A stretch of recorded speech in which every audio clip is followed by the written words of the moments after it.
नमस्कार दोस्तों, हमारे यूट्यूब चैनल पर आपका स्वागत है। आज हम आपके लेकर लेकर आए हैं भूगोल का यानी कि ज्योग्राफी का इम्पोर्टेंट ऑब्जेक्टिव क्वेश्चन, जो किसी भी प्रकार का कॉम्पिटेटिव एग्जाम हो आपको उसमें फायदेमंद साबित जरूर होगा। ठीक, तो चलिए स्टार्ट करते हैं भूगोल का, देखते हैं कि कैसा कैसा क्वेश्चन है। ठीक,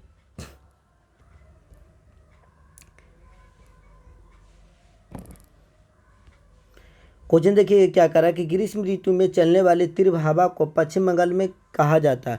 यानी कि ग्रीष्म ऋतु मतलब होता है कि गर्मी के मौसम में जो कि तेजी से हवा चलता है पश्चिम बंगाल में, उसको क्या कहते हैं कि काल बैसाखी बोलते हैं। याद रखिएगा, काल बैसाखी बोलते हैं। ठीक, भारत में हरित क्रांति यानी कि 1966 से 67 के जनक माने जाते हैं। यानी कि भारत में जो हरित क्रांति लागू हुआ 1966 से 67 के बीच में, उसका जनक कौन माने जाते हैं? तो doctor M S Swaminathan. Doctor M S Swaminathan, याद रखिएगा, डॉक्टर एन एस स्वामीनाथन।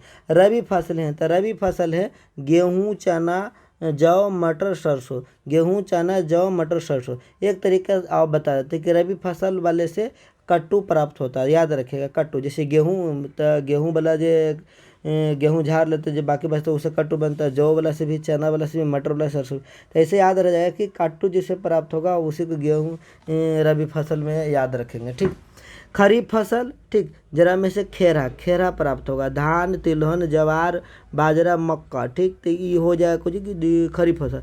नकदी फसल, जरा से नकदी नकदी पैसा आ जाए। ठीक, तो आलू, मूंगफली, गन्ना, प्याज, इस सब से नकदी नकदी आ जाएगा, पैसा बेचेंगे तुरंत आ जाएगा। ठीक, आलू के हो गया, मूंगफली, मूंगफली मतलब चिनिया बादाम, गन्ना मतलब केतारी, प्याज, ये सबको जल्द तुरंत बेचेंगे तुरंत कैश पैसा आ जाएगा। ठीक, इसी चलते इसको नकदी फसल याद रखिएगा। भारत का सबसे बड़ा बंदरगाह है तो याद रखिएगा मुंबई सबसे बड़ा बंदरगाह है। ठीक, अगला क्वेश्चन है कि भारत का सबसे गहरा बंदरगाह, गहरा मतलब गड्ढा वाला, ठीक, तो विशाखापत्तनम में, याद रखेगा, विशाखापत्तनम। ठीक, ज्वालामुखी उद्गार छिद्र कहलाता।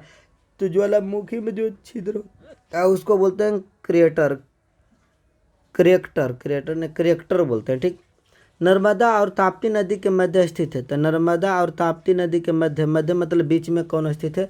तो सतपुड़ा पर्वतमाला है जो कि नर्मदा और ताप्ती नदी के बीच में स्थित है।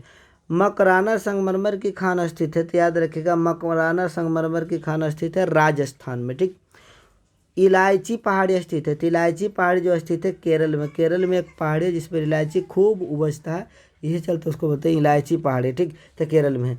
पोंग और थीन बांध स्थित है। तो पोंग और थीन बांध जो स्थित है, पोंग बांध है जो कि ब्यास नदी पर, और थीन बांध है जो कि रावी नदी पर स्थित है। ठीक, सबसे उत्तम श्रेणी का कोयला है। तो याद रखिएगा, सबसे उत्तम मतलब सबसे बढ़िया एंथ्रासाइट है। सबसे बढ़िया कोयला कौन है? तो एंथ्रासाइट है।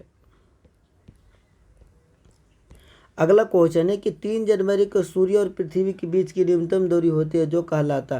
तो 3 जनवरी को जो सूर्य और पृथ्वी के बीच की जो न्यूनतम दूरी होती है मतलब सबसे कम जो दूरी होती है उसको बोलते हैं उपसौरिक, उपसौरिक बोलते हैं। याद रखिएगा, उपसौरिक बोलते हैं। 4 जुलाई को सूर्य और पृथ्वी के बीच दूरी अधिकतम होती है जो कहलाता है। तो 4 जुलाई को सूर्य और पृथ्वी के बीच की जो दूरी होता है सबसे ज़्यादा होता है। देखिए, 3 जनवरी को सबसे कम होता है और 4 जुलाई को सबसे ज़्यादा होता है। तो कम वाला का उपसौरिक बोलेंगे और ज़्यादा वाला का अपसौरिक बोलेंगे। याद रखिएगा, अपसौरिक। ठीक, 0 डिग्री अक्षांश एवं 0 डिग्री देशांतर रेखा स्थित है। तो 0 डिग्री अक्षांश एवं 0 डिग्री देशांतर रेखा स्थित है कहाँ? तो अटलांटिक महासागर में। याद रखिएगा, अटलांटिक महासागर में 0 डिग्री अक्षांश और 0 डिग्री देशांतर रेखा स्थित है। कर्क रेखा, विषुवत रेखा एवं मकर रेखा तीनों गुजरती है। तो कर्क रेखा, विषुवत रेखा एवं मकर रेखा तीनों जो गुजरती है अफ्रीका महादेश से। याद रखिएगा, अफ्रीका महादेश से कर्क रेखा, विषुवत रेखा एवं मकर रेखा तीनों रेखा गुजरता है। ठीक,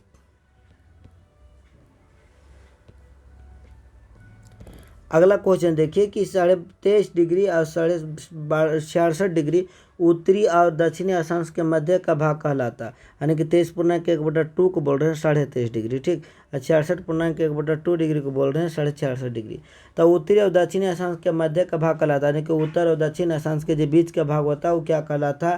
तो शीतोष्ण कटिबंध, शीतोष्ण कटिबंध कहलाता है। याद रखेगा, शीतोष्ण कटिबंध। ठीक, पृथ्वी का ऊपरी भाग भूपर पट्टी बना है। तो पृथ्वी का जो ऊपरी भाग भूपर पट्टी है वह बेसाल्ट चट्टान से बना है। याद रखिएगा, बेसाल्ट चट्टान से बना है। जो पृथ्वी के सबसे ऊपरी भाग है जिसको भूपर पट्टी कहते हैं वह बेसाल्ट चट्टान से बना है। ठीक, पृथ्वी के नीचे जाने पर प्रति 32 मीटर की गहराई तक तापमान बढ़ता है तो 1 डिग्री सेल्सियस तक है, जो कि प्रति 32 डिग्री गहराई तक जाने पर तापमान बढ़ता है। ठीक, लोहा की सर्वाधिक मात्रा होती है तो बेसाल्ट चट्टान में। याद रखिएगा, लोहा जो सबसे ज़्यादा लोहा पाया जाएगा तो कहाँ पाया जाएगा, तो बेसाल्ट चट्टान में लोहा का मात्रा सबसे अधिक होगा। ठीक, खनिज तेल तथा कोयला पाया जाता था अवसादी चट्टान में। याद रहे आज से कि खनिज तेल मतलब पेट्रोल डीजल ये सब हो गया, कोयला हो गया, जो कि किस चट्टान में पाया जाता है, तो अवसादी चट्टान में पाया जाता है। चूना पत्थर का कार्यांतरिक रूप है तो चूना पत्थर को बोलते हैं संगमरमर। मरो तो संगमरमर, ठीक, करा कि संगमरमर। ठीक, अगला इटली का एटना तथा अस्ट्रोबोली ज्वालामुखी है सक्रिय ज्वालामुखी, यानी कि इटली का एटना तथा एस्ट्रोम्बोली ज्वालामुखी जो है सक्रिय ज्वालामुखी।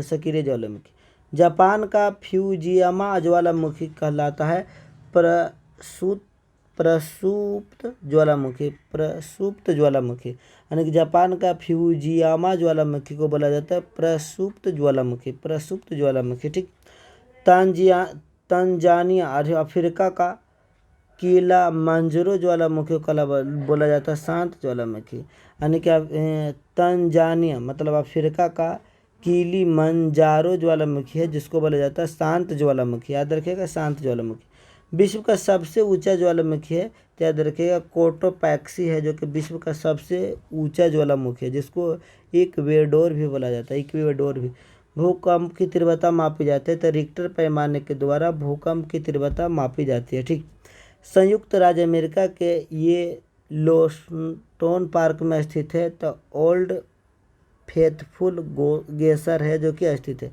संयुक्त राज्य अमेरिका के ये येलोस्टोन पार्क में स्थित है तो उसको बोला जाता है जो स्थित वहाँ पर ओल्ड फेथफुल गेसर। ठीक, विश्व की सबसे लंबी रिफ्ट घाटी है जिसका नाम है जॉर्डन नदी घाटी को विश्व की सबसे लंबे रिफ्ट घाटी बोला जाता है। ठीक, भारत में अरावली पर्वत राजस्थान उदाहरण है तो अवशिष्ट पर्वत का। भारत में अरावली जो पर्वत है वो राजस्थान में है, उसको बोला जाता है अवशिष्ट पर्वत।